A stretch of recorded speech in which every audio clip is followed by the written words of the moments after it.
porque la realidad tiene muchos tonos, matices. En 2018 él iba a abandonar su cargo, había limitado a 2 periodos de 5 años cada uno la presidencia de Cuba. Él abandona efectivamente la presidencia de la isla, la entrega a Miguel Díaz-Canel, su ex vicepresidente, y pues hoy hablaremos de Miguel Díaz-Canel, el nuevo presidente de Cuba. El invitado de hoy es don Vladimir de la Cruz, que nos ayudará a entender la realidad cubana, el sistema político de Cuba y por supuesto las expectativas que se abren respecto a lo que pasa en Cuba. Por supuesto, no podemos dejar de lado lo que está pasando en Nicaragua. En Noticias Monumentales hemos informado ampliamente de lo que está pasando y en la próxima semana les prometemos un programa internacional también referido a lo que pasa en ese país vecino. Gracias a las personas que se suman a esta transmisión a través de las diferentes plataformas que tiene Matices y Radio Monumental para estar con ustedes, a través de la radio 93.5 FM, a través de internet monumental.co.cr, a través también de Facebook Live en la cuenta de Noticias Monumental, donde ya estamos transmitiendo en vivo y hay unas 50 personas con nosotros en este primer minuto. También ese programa lo pueden observar esta noche a partir de las 8 de la noche en Canal 2 y lo pueden escuchar esta noche en reprisa a las 9:30 a través de Monumental, la radio de Costa Rica. En Twitter estamos en @monumentalcr. Como hoy es un programa para aprender mucho, son bienvenidas por supuesto sus comentarios y sus preguntas a través de los perfiles en redes sociales. Saludos a Miguel Ríos desde Heredia, a José Martínez Aguirre, a José Rodríguez Herrera, a Juan Jiménez Piedra, a Jessica Román, a Lilia A.H., a Marjorie Martínez. Muchas gracias de verdad por estar con nosotros. Don Vladimir de la Cruz, bienvenido a su casa. A Matices, ¿cómo le va? Permítame. Se siente uno ya muy cómodo en esta casa. No, esta es su casa. En esta sala. Bueno, y yo especialmente, porque me han dado una gran acogida indudablemente en la radio también, y usted especialmente en este programa. Gracias, don Vladimir, pero es que para nosotros es un honor de verdad tenerlo aquí, sobre todo para entender realidades políticas diferentes y distantes. Recuerdo que en el último programa sobre Cuba tuvimos una discusión, ¿se acuerda? Que yo sostenía que era dictadura, usted decía que no, sí, claro. Yo quedé con que era una dictadura y usted seguirá con que no, pero no será el tema del día de hoy, sino Miguel Díaz-Canel. Pero para entender a Miguel Díaz-Canel hay que entender el sistema político de Cuba, claro. El sistema electoral de Cuba. Empecemos por ahí, si me hace el favor. Primero y no nos metamos en que es una dictadura o no. No. Pues no vamos a estar de acuerdo.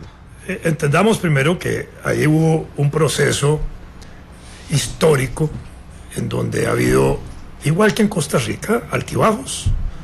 Tanto así, por ponerle un ejemplo, de que el Partido Comunista de Cuba, que se había fundado en 1925 con Carlos Baliño y Julio Antonio Mella, ahí se desarrollaron como Partido Comunista. En 1940, en ese periodo, que es parecido en coincidencia a la época en que nosotros aquí estamos también con el gobierno de Calderón Guardia, y cuando aquí el Partido Comunista se alía a la Iglesia y a Calderón Guardia, en Cuba simultáneamente en ese mismo periodo el Partido Comunista se establece una alianza de gobierno con Batista, a quien después se convierte en un dictador, y Blas Roca, que era el secretario general del Partido Comunista de Cuba, llegó a ser ministro de Trabajo de Batista. Okay. Que es interesante porque en Costa Rica, cuando el Partido Comunista se alió al gobierno de Calderón y después hizo una coalición partidaria a través del bloque de la Victoria para que llegara Teodoro Picado, el Partido Comunista ni con Calderón, ni con el bloque, ni con el gobierno de Teodoro tuvo ministros. Pero en el caso cubano, de la alianza del Partido Comunista con Batista surgieron dos cosas muy interesantes. Una, el Código de Trabajo de Cuba, que después influyó aquí en Costa Rica para su redacción. Fue tomado en cuenta, digamos, como uno de los documentos que se tuvieron a la mano. Y la otra, y esto es importante ahora sí para entender los primeros años de la Revolución, la Constitución Política de 1940-41 de Cuba, que fue una constitución muy progresista, muy importante. Después viene el periodo de la dictadura de Batista, y en ese periodo de la dictadura de Batista, el Partido comunista se cuadra frente a la dictadura. Viene un periodo de insurgencia estudiantil y de grupos muy importantes que llevan a cabo, y con algún apoyo popular, el levantamiento del cuartel Moncada en el 53. De ahí sale preso el grupo de insurgentes, donde estaba Fidel, un grupo. 2 años después los liberan, salen a México, ¿verdad? Y regresan en el 56 para desarrollar un movimiento guerrillero contra Batista, que era ya en la etapa de la dictadura Batista. De los 80 y pico que salieron de México, 81 creo que eran, solo sobreviven 12 en la Sierra Maestra, porque por una cuestión de movimiento marítimo y eso, donde debían llegar no llegaron a otro lado, tuvieron que enfrentar situaciones incómodas.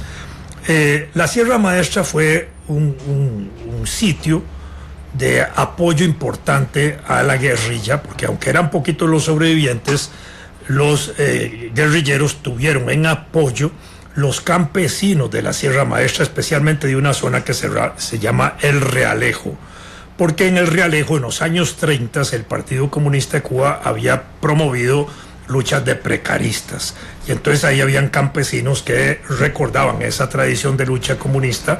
Cuando llega Fidel, ese grupo de gente es uno de los soportes importantes para la lucha guerrillera que se va a estimular a partir de ahí. 3 años después triunfa Fidel en el 59. En ese proceso de la guerrilla, el Partido Comunista estuvo dividido, una parte con la guerrilla y otra parte que no estaba de acuerdo con la guerrilla. Al final termina integrándose el grupo a favor de la guerrilla con Fidel recién inaugurado. Incluso el Partido Comunista había cambiado de nombre, Partido Popular Socialista, y en los primeros días de la revolución cambiaron al nombre de Organización Revolucionaria tuvieron un nombre diferente que contribuyó a desarrollar eso, y después se unificaron el movimiento 26 de julio, que era el que encabezaba Fidel, con este otro grupo, y formaron lo que se llamó el Partido Unido de la Revolución Socialista, el PUS. Y de ahí en adelante empezó a marchar ese proceso revolucionario en Cuba, que fue importante en ese tanto. Pero déjeme detenerme un segundo en la Sierra Maestra, porque es que después va a ser básico cuando hablemos de Miguel Díaz Canel.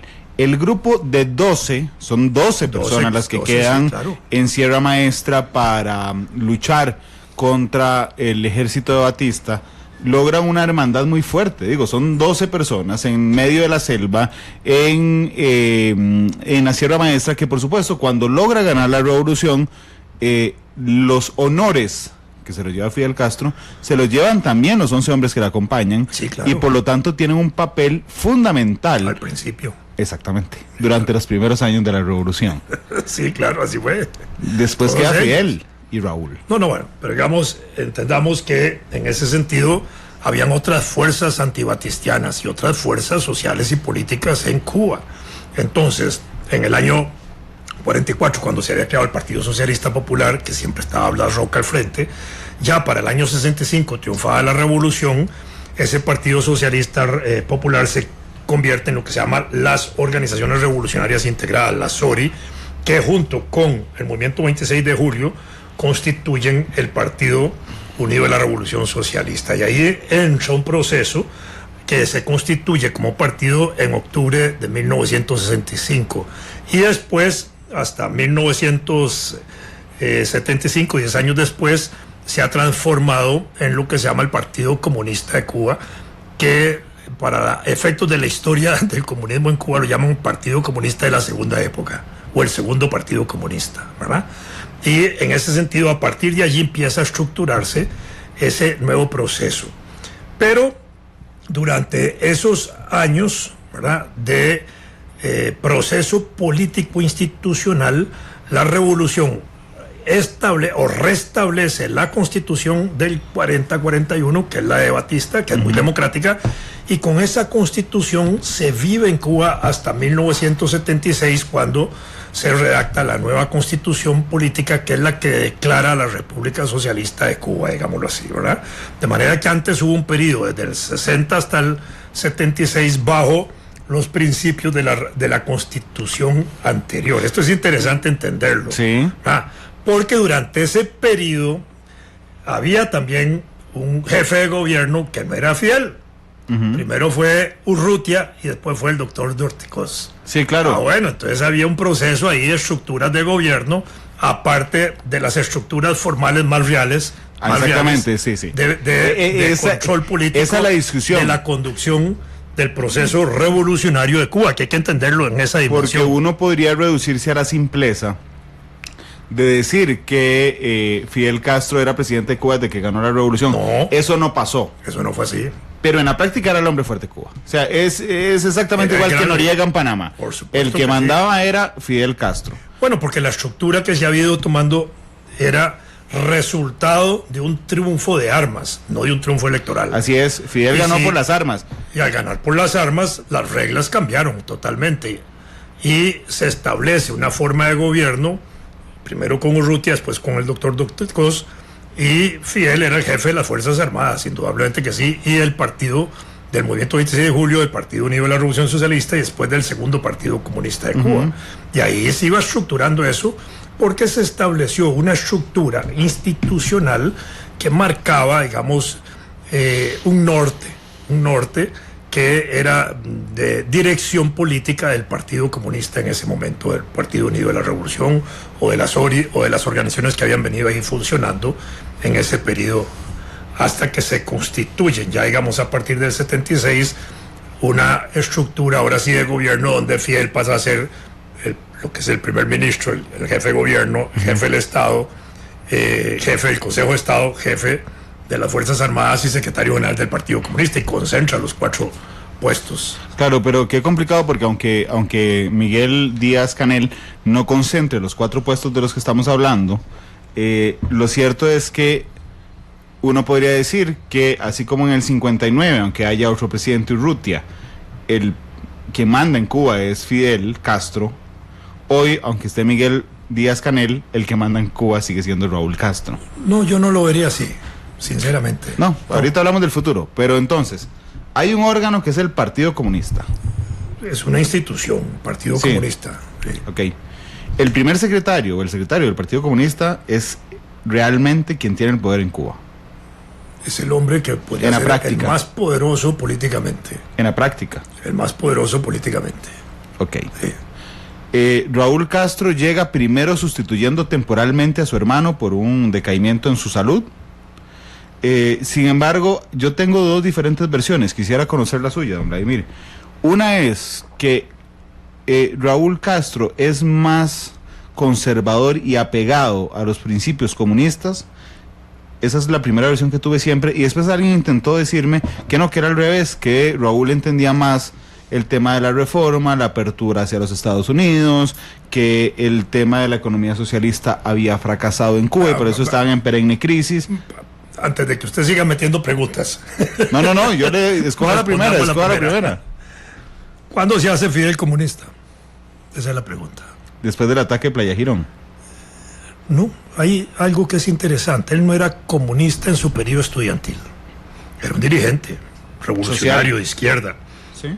No era miembro del Partido Comunista en ese periodo. Cuando él está preso, él recibe ahí 2 o 3 años que está preso, desde el 53 hasta el 55, 56, 55, hasta finales del 55, casi 3 años de prisión. Y él se dedica a leer en la cárcel, a leer intensamente, y ahí empieza a formarse en sus ideas marxistas-leninistas. Incluso hay un libro muy bueno, muy lindo, de ese periodo de la cárcel, sobre la vida de Fidel, que se llama La prisión fecunda, porque es cómo él aprovecha el tiempo y la gente que está presa con él para estudiar. Y entonces ahí empieza a desarrollarse en esa percepción, digamos, de la vida comunista o del marxismo-leninismo, digámoslo así, pero no lo era. Él era el gestor de ese movimiento político que se va a llamar Movimiento 16 de Julio, que en su momento no es un movimiento marxista. Claro, pues, a él está el Partido Comunista de Cuba siempre a la par, acuérdese lo que le he dicho antes. Sí. Y el Partido Comunista tiene contradicción con la lucha guerrillera, incluso hay un sector que no está de acuerdo. Batista lo liberan un Día de la Madre, ¿verdad? ¿Es correcto? En la primera, ¿cuándo? Batista. Sí. No, salió huyendo. No. Cuando Fidel está en la cárcel y lo liberan, es un Día de la Madre. Sí, a Fidel. Sí, Cuando Batista libera a Fidel, es un Día de la Madre. En Cuba. Él sale comunista. Ya de la cárcel él tiene ideas comunistas importantes, por supuesto que sí, pero sigue sin ser miembro del Partido Comunista.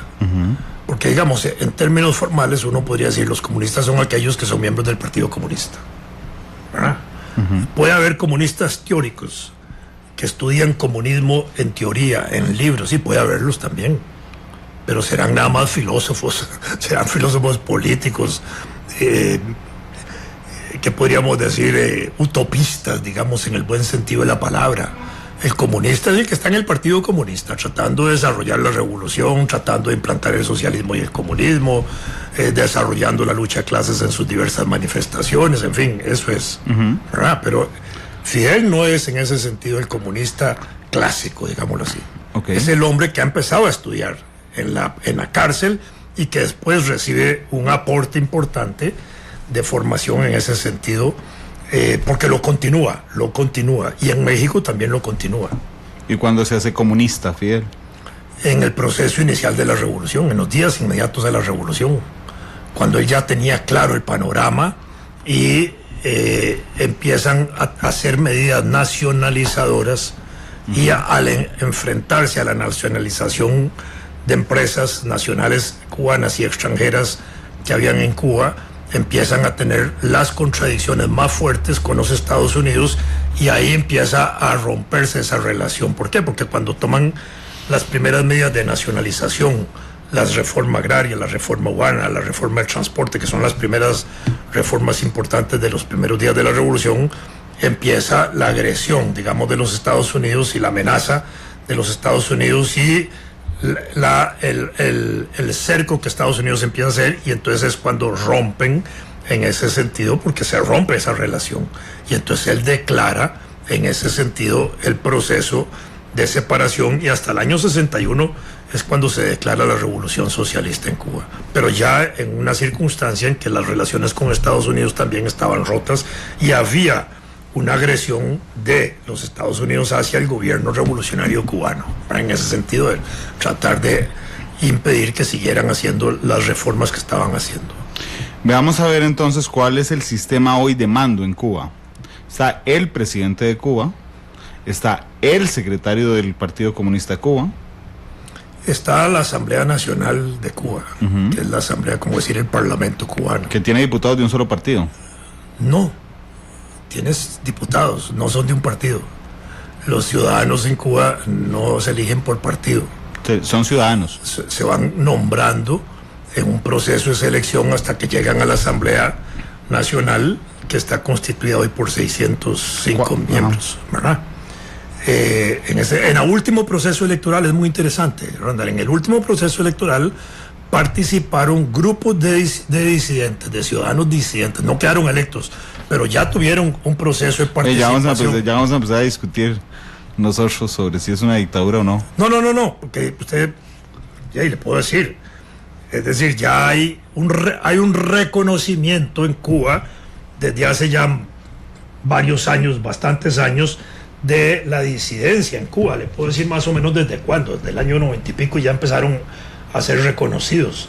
Es más, cuando llegó Juan Pablo II en el 98, la primera visita papal, Fidel liberó al día siguiente de la llegada de Juan Pablo 300 presos que habían ahí por razones políticas de oposición, y antes de eso ya habían liberado a otros, y después se desarrollaron los grupos disidentes en Cuba, y hasta realizaron en el año 2005, del 20 al 21 de mayo, un congreso llamado Demócrata Cubano de disidentes en Cuba. Es decir, ya han tenido espacios de discusión en ese sentido, de, digamos, enfrentar por la manera de la disidencia democrática, digámoslo de esa manera, al gobierno y de buscar espacios de participación.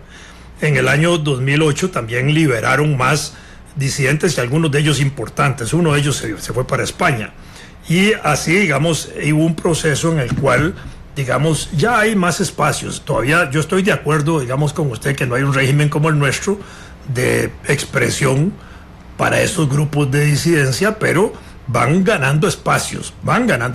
Y uno de los espacios importantes que ganan es el espacio, digamos, para postularse como candidatos a la Asamblea Nacional. No quedaron electos, pero ya tenían esos aspectos importantes de posibilidad de postular nombres. Entonces es un proceso en que van seleccionando al estilo de como se hicieron las elecciones en el siglo XIX aquí en Costa Rica, por delegación. Van escogiendo y de ahí para arriba hasta que se nombran los diputados, y estos son los que toman la decisión final sobre la integración del Consejo de Estado y del Consejo de Gobierno. Podríamos resumirlo como Frank Álvarez nos los está resumiendo en Facebook Live. El pueblo elige a los delegados al alcalde, los alcaldes a los diputados o asambleístas, estos a los miembros del Congreso, del partido, y luego estos al presidente. No, los congresos del partido son nombrados, los delegados del partido los nombra el partido, eso es aparte.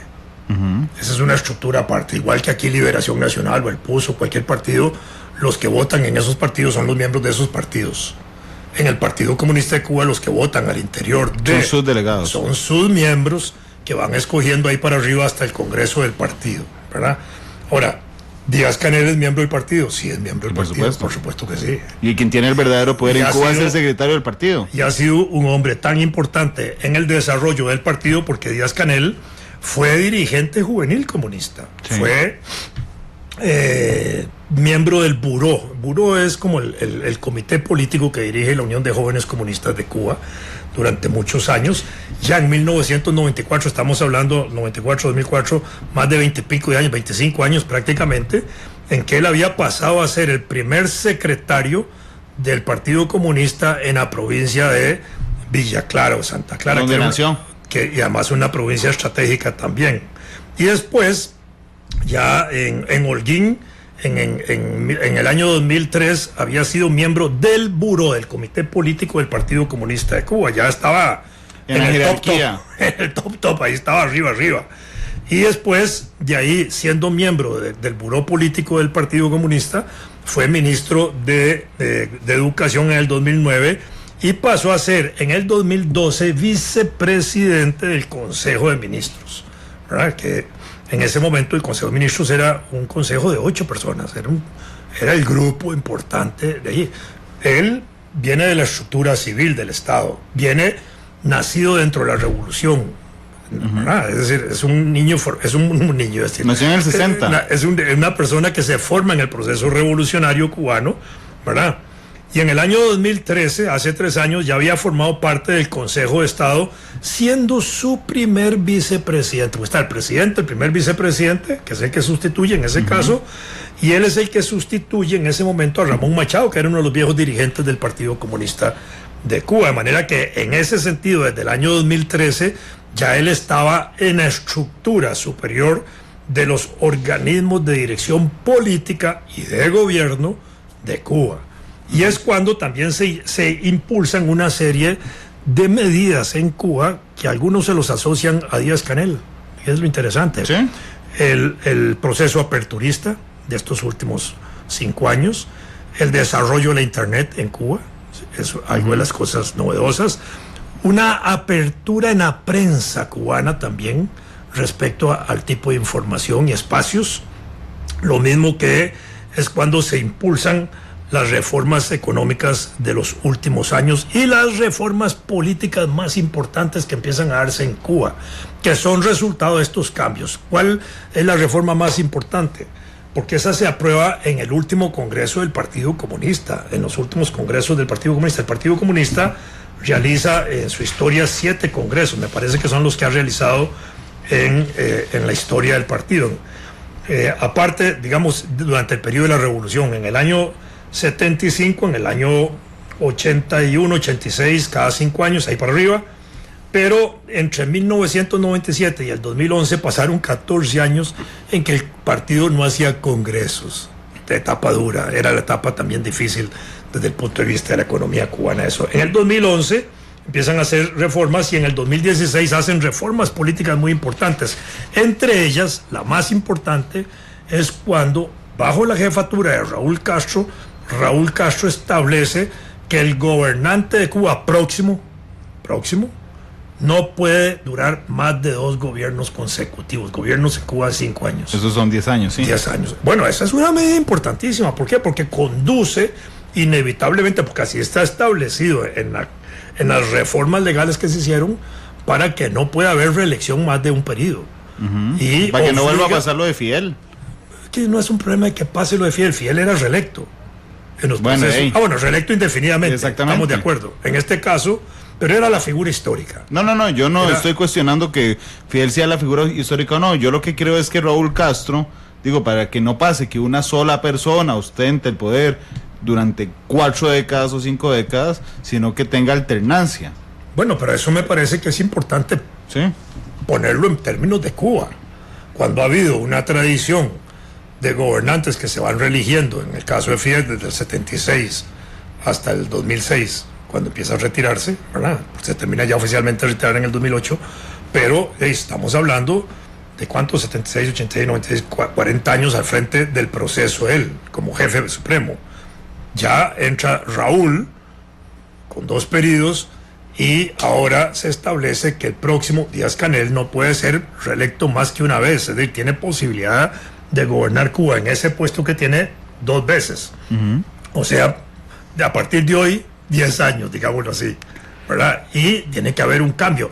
Y eso ya va modificando estructuralmente la institucionalidad de Cuba y va modificando también la cultura política, la cultura cívica y la cultura ciudadana y la cultura partidaria de Cuba, de entender que los máximos dirigentes no pueden durar más de 10 años en sus puestos. Yo creo que esta es la parte esencial, fundamental. Y yo creo que hacia eso avanza y entonces va a irle dando alternabilidad de dirigentes en la estructura de gobierno, ¿verdad? Aquí tenemos alternabilidad de dirigentes en la estructura de gobierno, cambian los presidentes. A veces no cambian los partidos. Ok. ¿Qué pasó? En este momento no cambia el partido, cambia el dirigente.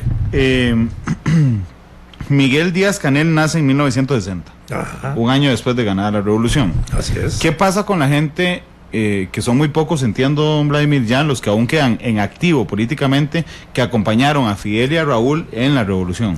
Algunos de ellos siguen ocupando puestos importantes, incluso en el buró del partido, en el Consejo de Estado, hay uno de ellos o 2, y los demás han estado ahí en retiro o muertos, ya fallecidos algunos de ellos. Tengo entendido, usted me corrige si no es así, Raúl Castro había propuesto una reforma en ese congreso del Partido Comunista que impedía que mayores de 80 años ocuparan esos cargos. Fue parte de esas reformas.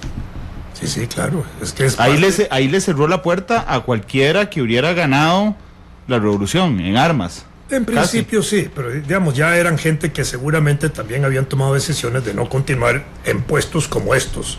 En la estructura del partido podían mantenerse y ser todavía considerados y respetados, importantes, pero ya era una edad suficiente para estar al frente de una vida intensa políticamente hablando. Ahora bien, en el discurso de Raúl Castro ayer, cuando asume Miguel Díaz-Canel la presidencia de Cuba, Raúl Castro dice: es el único de los nuevos que ha mantenido los principios de la revolución. Y entonces yo pensé, bueno, sí, es que efectivamente yo creo que Raúl Castro había preparado varios en su mente para poder ocupar esto. El único que sobrevive en términos ideológicos es Díaz-Canel. ¿Qué pasó con el resto? Digamos, Cuba, en su proceso político revolucionario, desarrolló un grupo de jóvenes muy capaces y muy talentosos que giraron alrededor, obviamente, del grupo de Fidel y de Raúl. Ese grupo estuvo vinculado a las relaciones exteriores. Ahí estuvo Robaina y Rodríguez y un montón de gente que era muy joven como cancilleres. muy jóvenes como diplomáticos de Cuba en las Naciones Unidas y en otros organismos internacionales.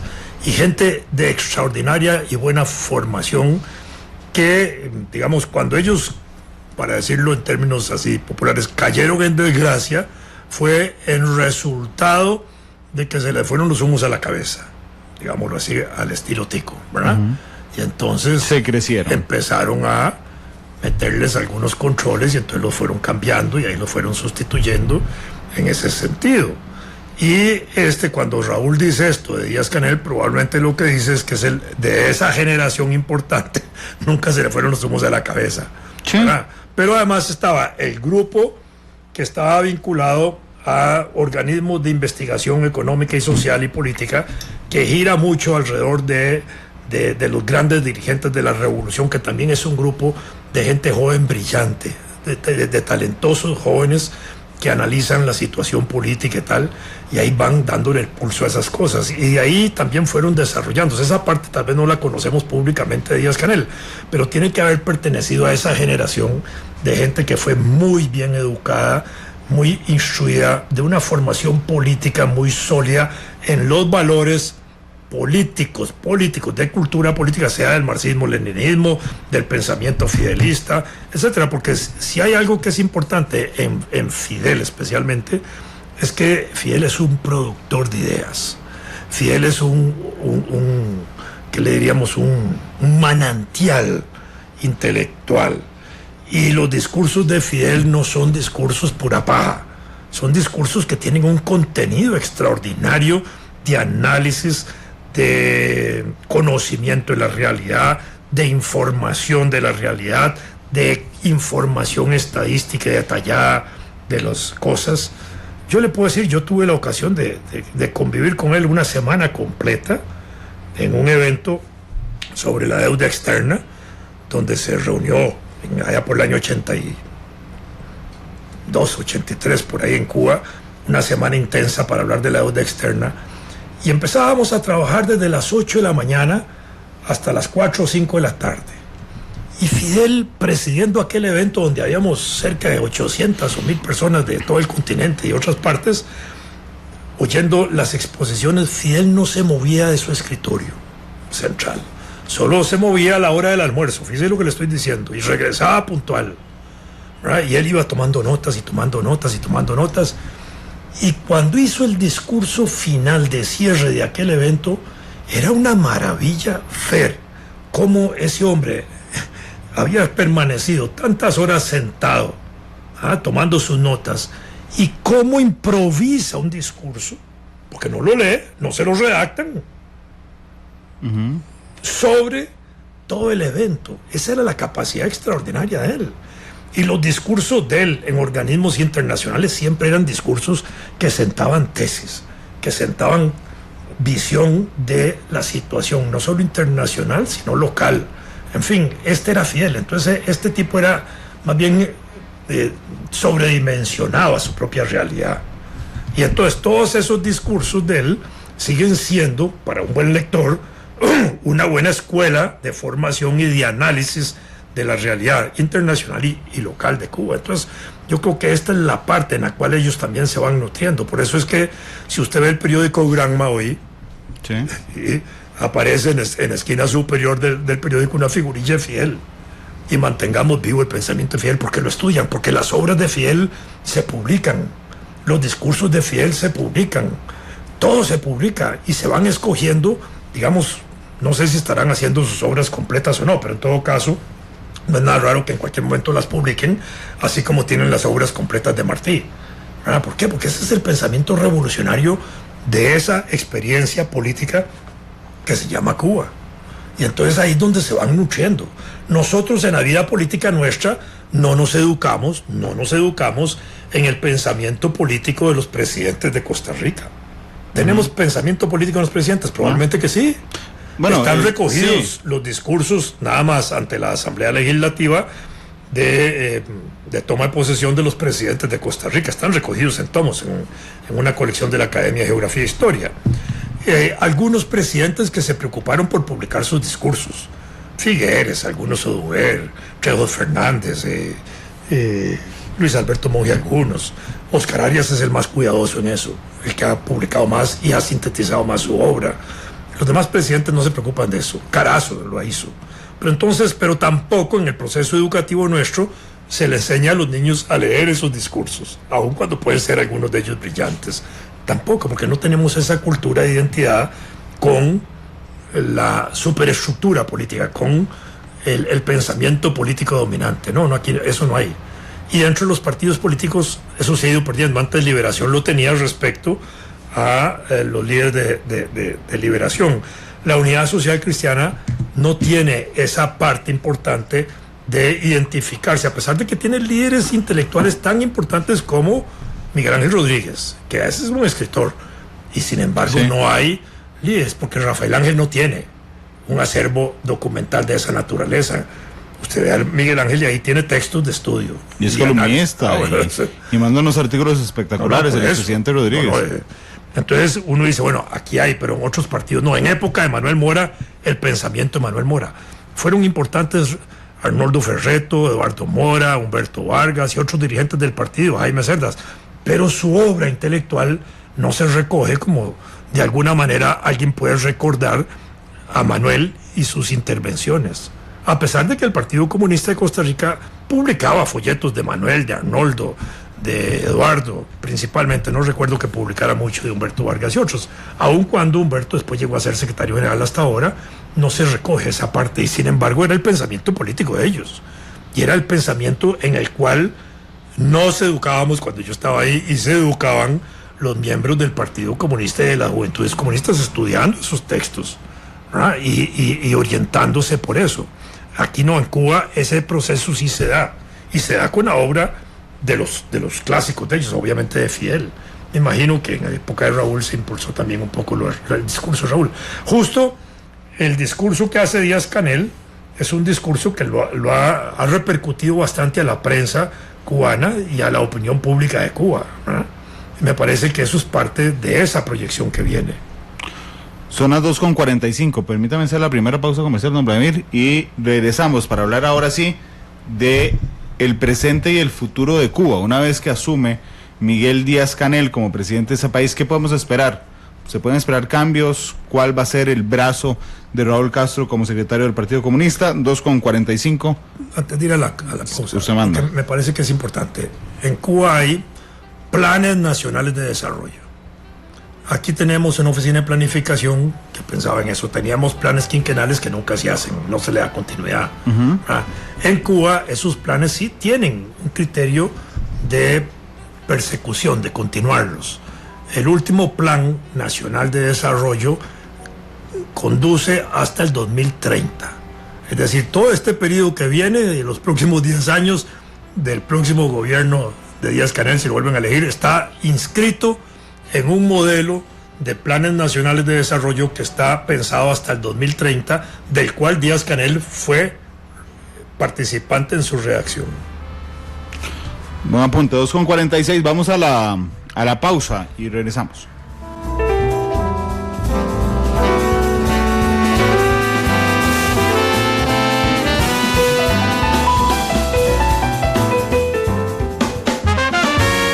Porque la realidad tiene muchos tonos, matices.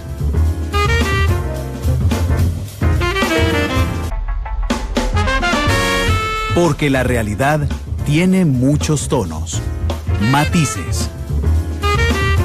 La canción que ahora vamos a cantarles cuenta, ¿no?, de cómo era Cuba en el pasado, de cómo aquí todo estaba en las manos de 4 señores y de cómo aquellos señores querían que se mantuviera aquel sistema. Pero dice la canción, y en eso llegó Fidel.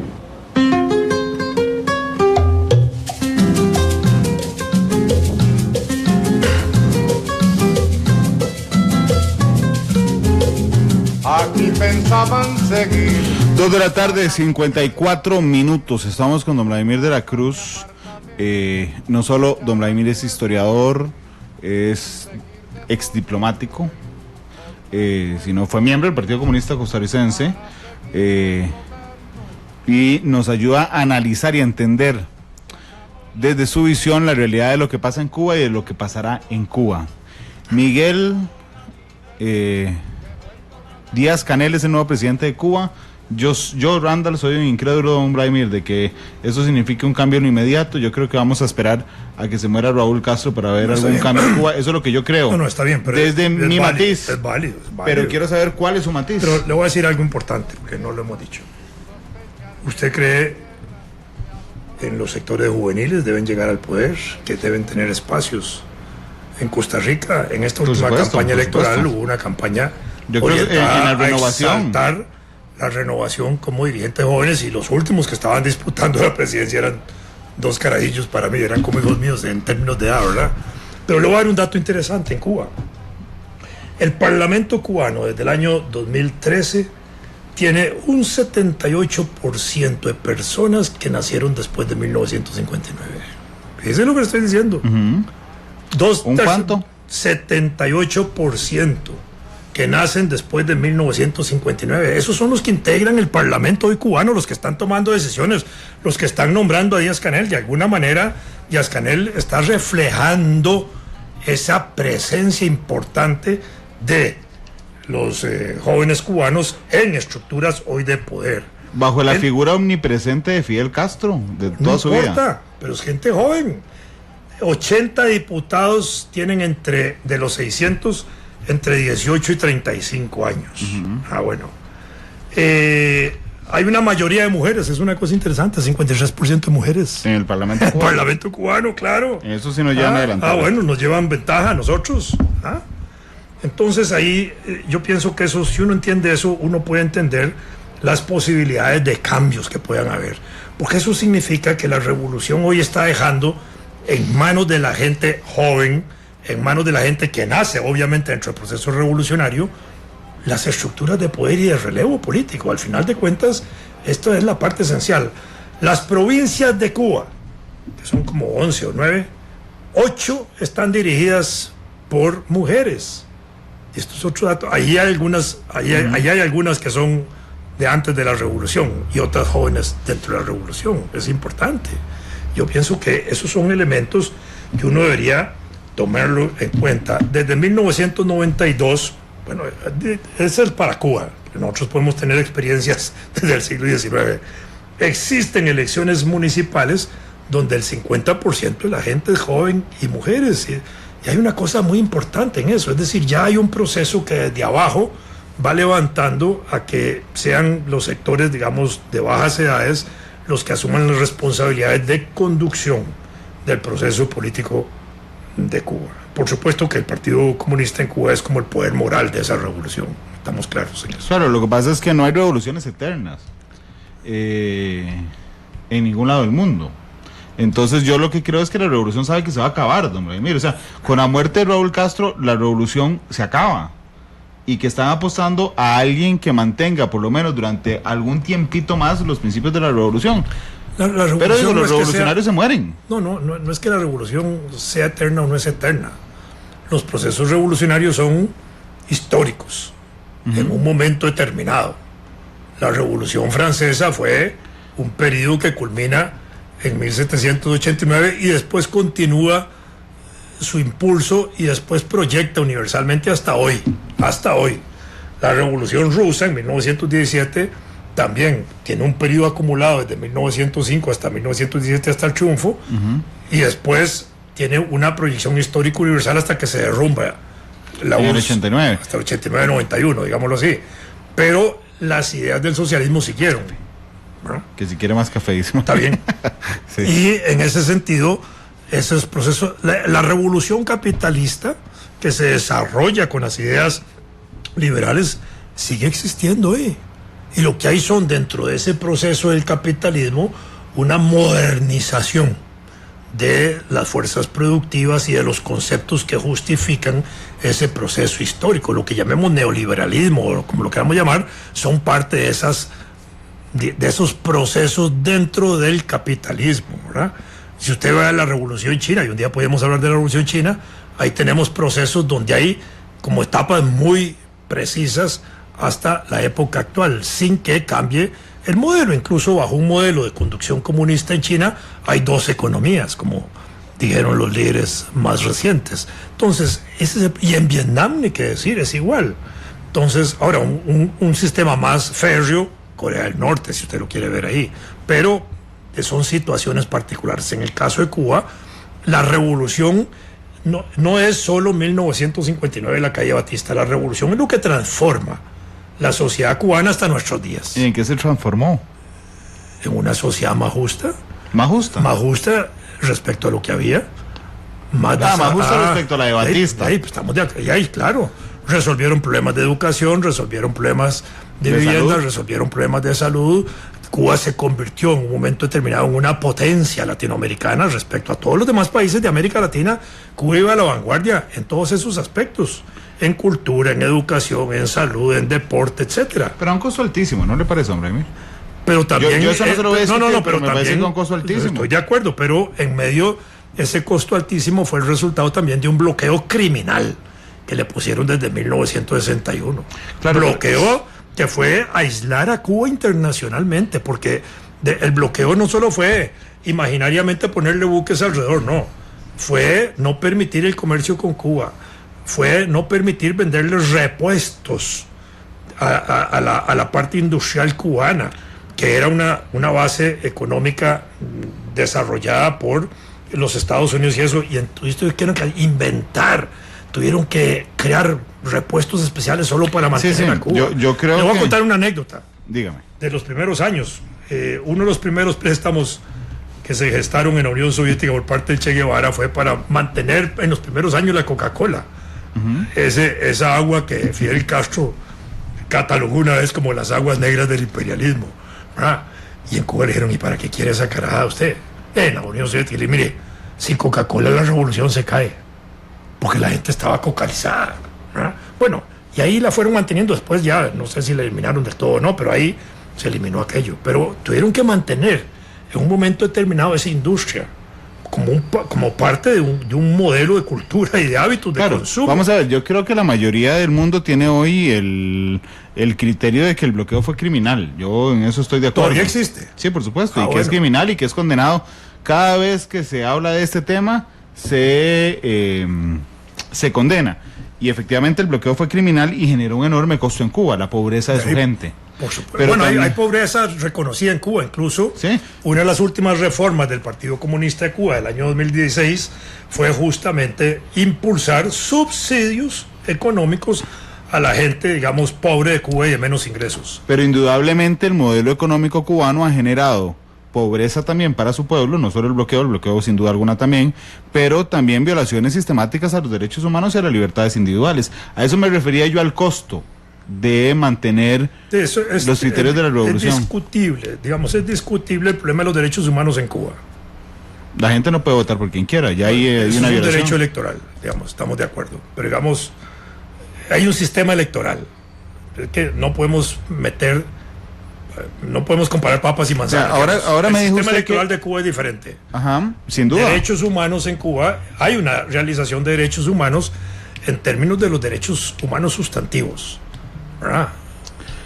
Los cubanos no pueden elegir a su gobernante. Lo eligen indirectamente, de la forma como se elige en Cuba. Los cubanos, los que tienen hambre, los que andan pidiendo dólares cuando uno va a Cuba, mire, no escogen a su gobernante. 98% de la gente vota en Cuba. ¿Por quién? En el sistema electoral cubano. Claro, pero tiene un problema de libertad de expresión. La gente no puede expresar su voluntad. Usted ahora me dijo, el día que llegó Juan Pablo II, soltaron a 300 disidentes. Y por supuesto, porque pensaban diferente al partido de gobierno. No, porque digamos, eso pudo haber sido hasta una negociación con el Vaticano. No, a lo que me refiero es que eran personas que estaban presas porque pensaban diferente a la revolución. Sí, claro, y ahí es parte de eso. Aquí en Costa Rica también, en el 48 metieron un montón de gente a la cárcel. Claro, y fue una violación. Y durante los años siguientes, hasta 1970... mucha gente era detenida arbitrariamente por razones políticas. Yo mismo. A usted lo detuvieron, sí, yo sé. Violación innegable a los derechos humanos. Y nos ponían un sello en el pasaporte. Yo tengo pasaportes de eso que decían: este pasaporte no es válido para viajar a Cuba, a la Unión Soviética, Bulgaria, Checoslovaquia y todos los países socialistas. Era una violación completa de los derechos humanos. Y cuando uno venía de algún país de esos, ahí en el aeropuerto, 2 capitanes de la policía, Chávez y Ugalde, requisaban todo lo que uno traía en material libros y ese tipo de cosas, ¿verdad? Se lo quitaban a uno. Y había un libro, eso debe estar ahí en Adís, donde lo obligaban a uno a firmar lo que le quitaban a uno. Sí, es interesante eso. Sí. Violación a los derechos humanos, sin duda alguna. Pero dichosamente hoy tenemos aquí libertades. Aquí y sí. si yo lucho aquí por libertades, lucho porque en todas partes haya libertades. Ojalá, por eso le pregunto. Entonces, volvamos al inicio de la pregunta. Miguel Díaz-Canel. Además, permítame resumir la pregunta diferente. Hoy es 20 de abril. ¿Quién tiene el poder real en Cuba? El poder del gobierno lo tiene Miguel Díaz-Canel, que lo asumió ayer, que además fue un día simbólico porque fue el 19 de abril, el día de la derrota de Playa Girón. Era un día que Cuba se celebra eso como un día cuento un dato. importante. Hoy sí. Cumpleaños Miguel Díaz-Canel. Además hoy cumpleaños, ¿cierto? 58. 20 de abril. Sí, así es. Pero digamos, ¿qué es lo que nosotros podemos esperar de Díaz-Canel? Esa es la pregunta. Bueno, no, pero le pregunté quién tiene el poder real en Cuba hoy. El poder de gobierno, Díaz-Canel. El poder del Consejo de Estado, él. El poder del partido, no. ¿El poder real? El poder real es el del gobierno para los efectos prácticos y para los efectos reales internacionales, porque desde el gobierno se administran los ministerios, igual que aquí en Costa Rica. ¿Acaso cuando el partido de gobierno, PAC, entra al gobierno, uno puede pensar que el secretario general del partido o el presidente del PAC es el que tiene el poder real? En Costa Rica no. Lo tenía el Partido de Liberación Nacional cuando el Partido de Liberación era una estructura más fuerte en época del bipartidismo.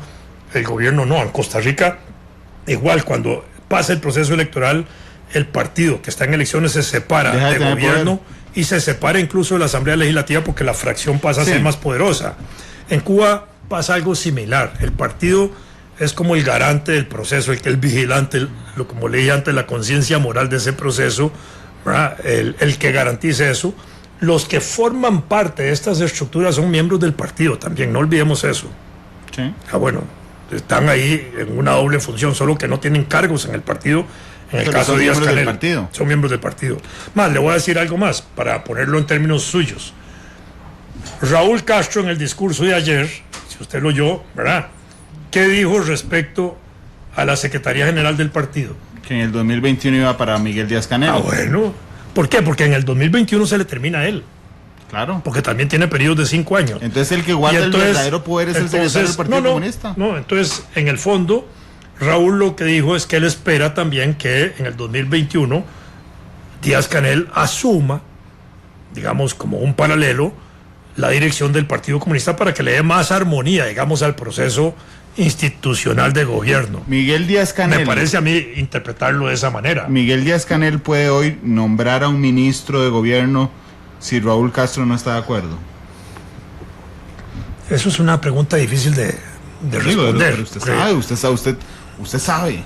No, es decir, igual que aquí en Costa Rica, ¿sí?, los ministros de gobierno se discuten con el presidente de la República y con la gente que está alrededor de él. Con sus asesores. Asesores políticos, miembros de partido. Claro, pero aquí sí existe la posibilidad de que el presidente diga, al final de esas conversaciones, Carlos Alvarado, él no se va a meter al cuarto ahí a formar su gabinete. No, le voy a ayudar en su pregunta. Barahona es chévere con Figueres.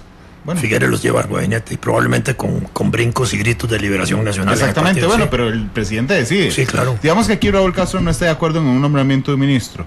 Tiene, no la potestad, sino la capacidad real, Miguel Díaz-Canel, de nombrar a un ministro sin que esté de acuerdo Raúl Castro. Yo diría que formalmente sí la tiene en este momento. En este momento la tiene. La capacidad, o sea, puede hacerlo. Sí. Con toda libertad. Sí. Yo pienso que en este momento la tiene. Lo que pasa es que estoy seguro también de que cualquier postulado a esos ministerios que él va a integrar vienen con aval de las estructuras de político-partidarias e institucionales de gobierno que hay ahí. Es decir, lo que se escoja se va a escoger en función de... Parafraseando a Miguel Díaz-Canel ayer en su discurso, señalaba a Raúl Castro y decía, porque las grandes decisiones de este país seguirán pasando por este hombre. Bueno, porque es como una parte moral de referencia histórica. Es la referencia histórica, no porque Raúl decida. El que está decidiendo en este momento es Miguel Díaz-Canel. Yo pienso que hay que entender que cuando el presidente asume poderes. asume todos los poderes. Puede no tener la jefatura directa de las Fuerzas Armadas como comandante militar. Es el jefe supremo de las Fuerzas Armadas. Igual que en Costa Rica el presidente es el jefe supremo de las fuerzas policiales. Igual, ¿verdad? Bueno, yo pienso que igual allá. En Panamá había presidente. ¿Cuándo? Con la etapa de Noriega. Es que no recuerdo ahorita la forma Noriega no era presidente. Él no asumió. Lo que quiero él no señalar, asumió electoralmente. Exactamente, Noriega no era presidente de Panamá. Había un presidente, pero el hombre fuerte de Panamá claramente era Noriega. A eso me refiero. Díaz-Canel es el presidente de Cuba, pero el hombre fuerte de Cuba es Raúl Castro. Ya no. Desde ya ayer. Se apaga el chip. Ya Raúl no es el hombre fuerte de Cuba. Hay que entender eso. Si Raúl fuera el hombre fuerte de Cuba, no hubiera hecho la reforma impulsada por el mismo Raúl de ponerle plazo de gobierno de más de 8 años, más de 10 años a un gobernante. No. Él mismo se hubiera quedado hasta su muerte. Sí. ¿Me explico? Y después que resuelvan los cubanos para ponerlo de esa forma. Pero no, yo creo que lo habrá hecho por una presión que empieza con M, se llama muerte. Es decir, Raúl Castro sabe que no va a vivir más de 10 años. Todas las personas saben que no van a vivir siempre. Claro, pero uno ve el final más cerca conforme se va acercando. Es posible que Es decir, si Raúl Castro hubiera tenido 55 años, cuando asume la presidencia de Cuba, seguramente no habría generado la reforma de que duraran 2 periodos de 5 años.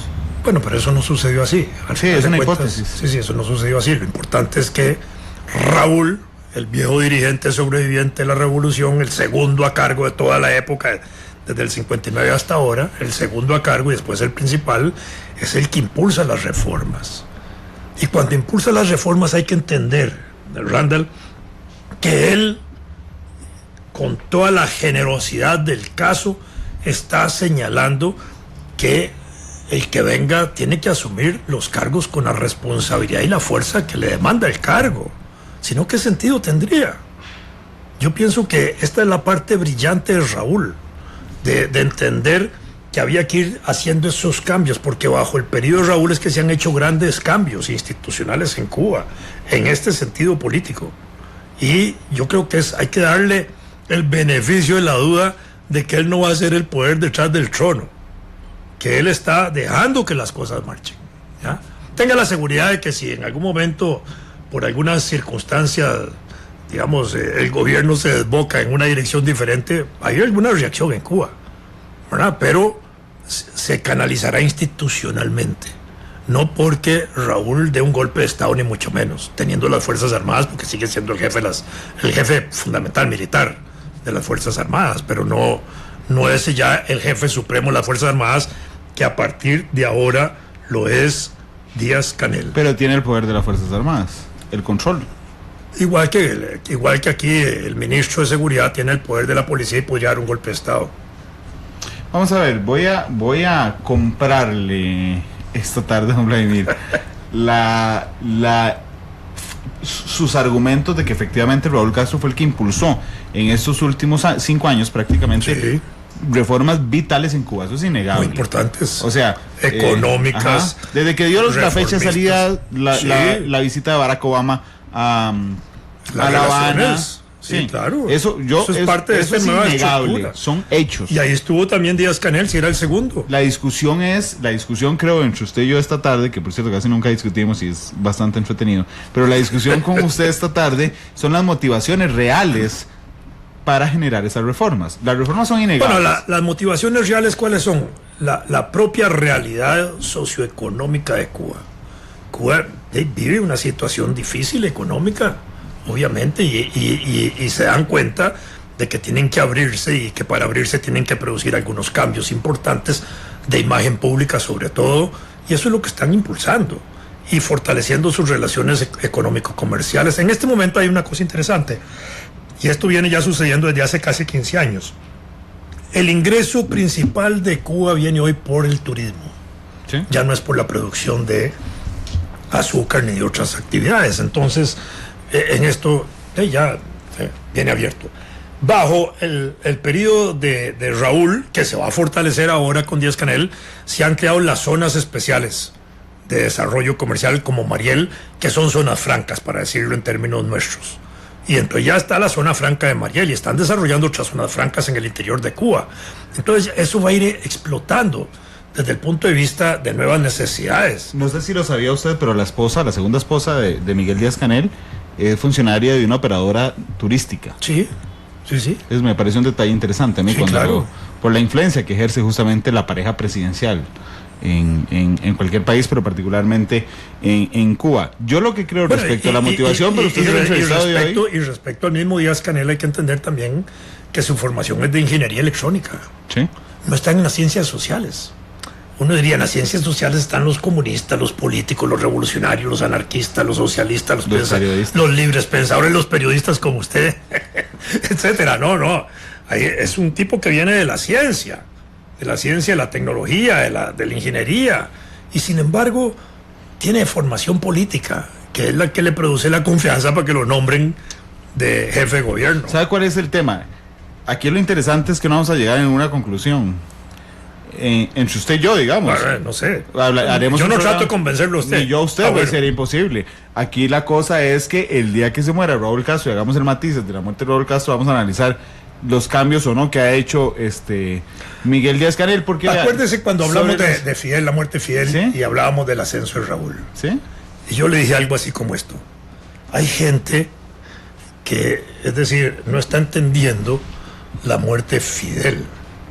Porque Fidel, a pesar de ser el guerrillero, el jefe de la guerrilla, que fue comandante del ejército, era el jefe de la revolución cubana en todas sus dimensiones, fue el líder político por excelencia. Y sobre todas las cosas fue el gran gobernante político, que representó gobierno y Estado. Y así era reconocido. Mientras que Raúl, le dije yo a usted aquí, Raúl ha sido siempre el jefe de las Fuerzas Armadas. Sí. El jefe hasta de la represión política, le dije en Cuba, si hubiera que usar ese término. Y ese era el que iba a subir. Y sin embargo, bajo el gobierno de Raúl, bajo la dirección política del Estado de Raúl, se producen una serie de flexibilidades institucionales y de libertades más amplias, como esta participación de la disidencia ya en procesos electorales, de realizar asambleas y congresos de disidentes en Cuba, etcétera. Ya esos son espacios de libertad que se van logrando y que van mejorando y fortaleciendo el ejercicio de derechos humanos en Cuba. Eso hay que reconocerlo también. Pueden ser que todavía estén limitados, pero van desarrollándose.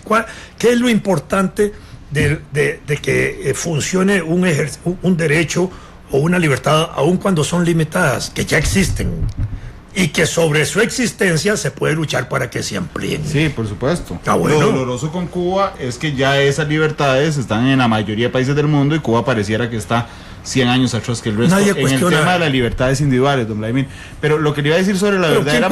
¿Quién cuestiona los derechos humanos en Cuba? Estados Unidos, que ni siquiera está en la Comisión de Derechos Humanos de América Latina, ni siquiera ha firmado ningún tratado internacional de derechos humanos ha firmado Estados Unidos. Sí, yo estoy de acuerdo con usted. Bueno. Y también critico la violación de derechos humanos de los Estados Unidos. Sí, claro. Lo de Guantánamo es simplemente innombrable. Sí, estamos de acuerdo. Pero que Estados Unidos viola los derechos humanos no justifica que se violen los derechos humanos en Cuba. Lo que le iba a decir de la motivación de Raúl Castro, y creo que por eso le dije, los hechos son innegables, las reformas de Raúl Castro son innegables. Aquí el detalle es que a mí la parte hipócrita que me parece es que Raúl Castro diga, de ahora en adelante nadie puede ocupar la presidencia de Cuba después de 2 periodos, para que no vuelvan a hacer lo que nosotros hicimos. Esa es la parte... No, él no ha dicho eso. No, pues no ha dicho eso. No digo, hubiera dicho eso, sería noticia internacional. Él ha dicho nada más que el plazo de gobierno no es más que 10 años para cualquier gobernante. Para que no hagan lo que hicieron ellos. Pero es igual aquí en Costa Rica. Fidel y Raúl. No es para hacer ¿Usted eso. sí espera cambios de Miguel Díaz-Canel? Sí. Espero cambios del proceso político cubano, donde se van a ir fortaleciendo sus libertades, sus derechos internos, su presencia internacional, que ya es muy poderosa. Si uno de los países más poderosos desde el punto de vista internacional en reconocimiento y en relaciones es Cuba, de todo el continente americano. Yo creo que no hay ningún país del continente que tenga más proyección internacional que Cuba, desde la época de Fidel, cuando llegó a ser miembro de los no alineados, presidente de los no alineados. ¿Proyección internacional en qué? En todo. En todos los organismos internacionales. Cuba tiene mucha fuerza como país, como presencia política, como relaciones diplomáticas. Nosotros tenemos 48 ahora, deben haber 52 embajadas con las nuevas que ha creado.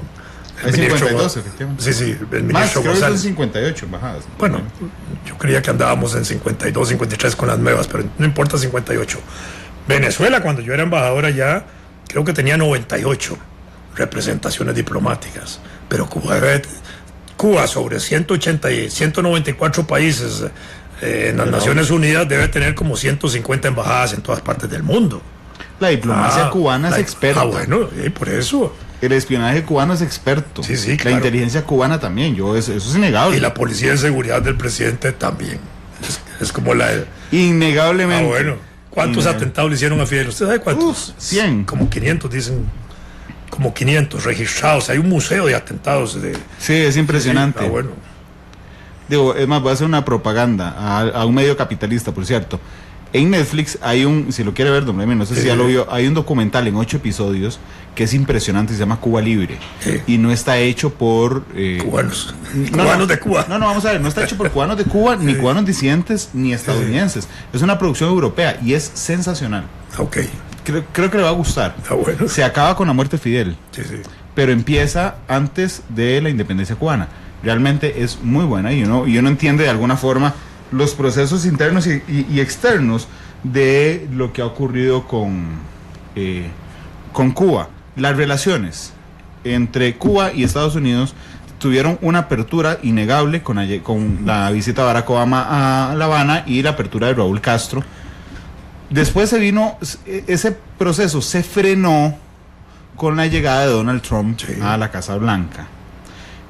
¿Podría reactivarse con uno de los protagonistas, con Miguel Díaz-Canel en La Habana? Yo creo que sí, porque incluso uno de los pretextos que había tenido Estados Unidos respecto a Cuba era la permanencia de los Castros en la estructura del poder.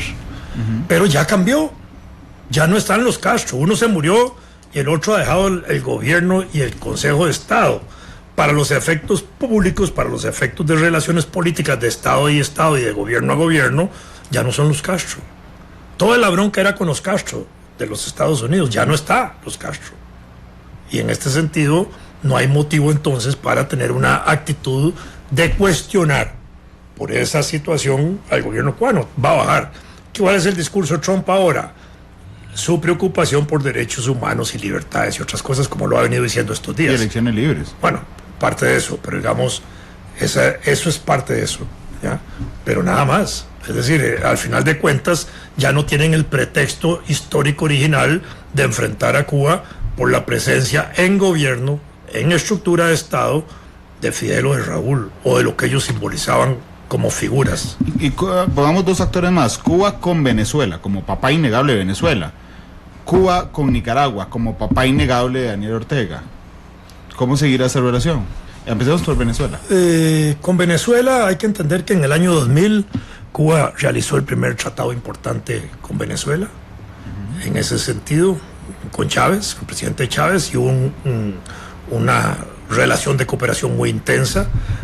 A cambio de petróleo mandaron allá maestros y médicos y un montón de cosas, ¿verdad? Y ahí se mantuvo.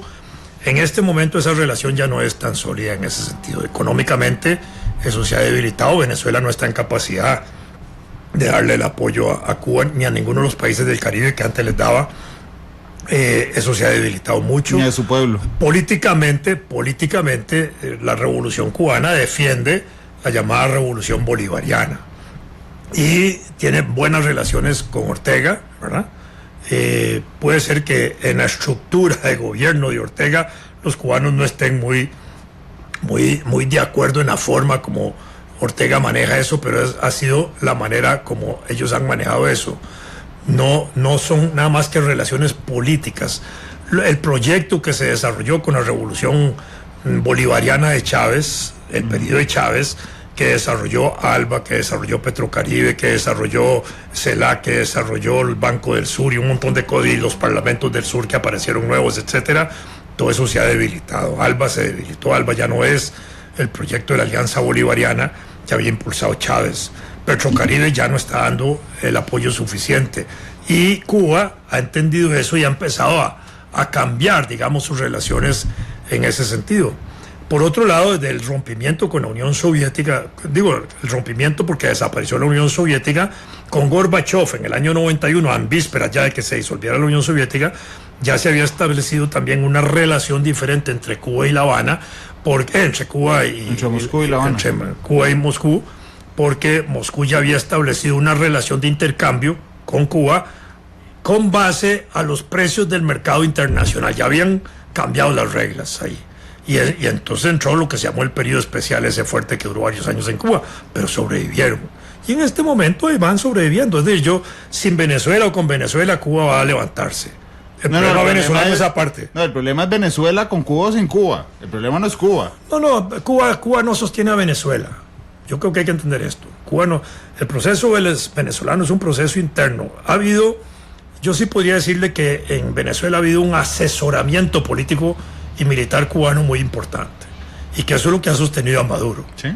El asesoramiento político. Pero si Venezuela cambia, no es porque los cubanos, digamos, rompan con Cuba, no, sino por la situación interna de Venezuela, digamos, que es casi insostenible en muchos aspectos. Si en este momento, con esa rebelión que hay en Nicaragua, cambiara un poco la situación, es por los problemas internos de Nicaragua y porque la parte industrial, económica y empresarial de Nicaragua pareciera que le está zafando la tabla a Ortega en la alianza que han tenido estratégica. Si no sé hasta dónde puede llegar eso. Antes de que entráramos al programa usted usaba la frase de la primavera nicaragüense, ¿verdad? Sí, le pregunté afuera, sí, me lo topé. Bueno, ahí no sabemos si va a terminar eso una primavera nicaragüense. Porque ahí están los universitarios, están las juventudes, están las iglesias, están los empresarios, están los sectores campesinos, están los jubilados, están los asalariados. Hay un montón de cosas que se han metido en este conflicto en Nicaragua en este momento y ha hecho que haya varios días ya de técnicamente una insurrección popular casi incontrolable con el gobierno, con muertos ya. 3. 3 muertos. Entonces estamos hablando de una situación que los cubanos deben verla ahí con, digamos, preocupación, porque cambia un poco la correlación de fuerzas continentales. ¿Qué países hoy quedan alrededor de proyectos políticos, entre comillas, revolucionarios del sur? Solo Venezuela y Bolivia. Ecuador es discutible. Es discutible. Ya no hay otros procesos ahí. ¿Y Nicaragua? ¿Son los 3 países? Y Nicaragua en este momento. Son los únicos países del continente que tienen algún signo de revolución, entre comillas, ¿verdad? Entonces ahí eso está. ALBA se ha debilitado. CELAC en este momento está debilitado. Se ha refortalecido de alguna manera la OEA, a pesar de todo. Con el debilitamiento de CELAC. De CELAC. Pero CELAC aún así, CELAC no había logrado constituir ni sus organismos permanentes, ni sus declaraciones principales, ni su estructura, ni una sede tipo Washington, ¿verdad? Para OEA, donde funcione CELAC. Eso está débil y puede caerse. Como el ALBA puede caerse. ALBA también, por supuesto. Gracias, don Randall, mucho gusto. Hoy fue súper, siempre aprendo mucho, pero la de hoy fue particularmente entretenida. Espero que sea entretenida para quienes nos oyen también. También. Ahí se nota. Sí. Además vamos empates en las opiniones. 3:27, cuéntale con qué música nos vamos a ir. La generosidad de nuestros oyentes, ¿verdad? Sí, sin duda alguna.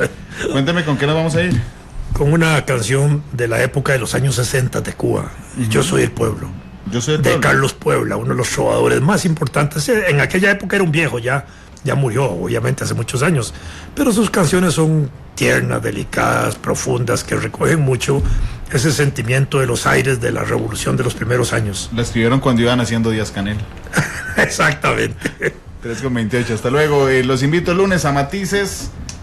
Estará con nosotros el futuro jefe de Fracción de Liberación Nacional, Carlos Ricardo Benavides. 3:28. Hasta luego. Feliz tarde.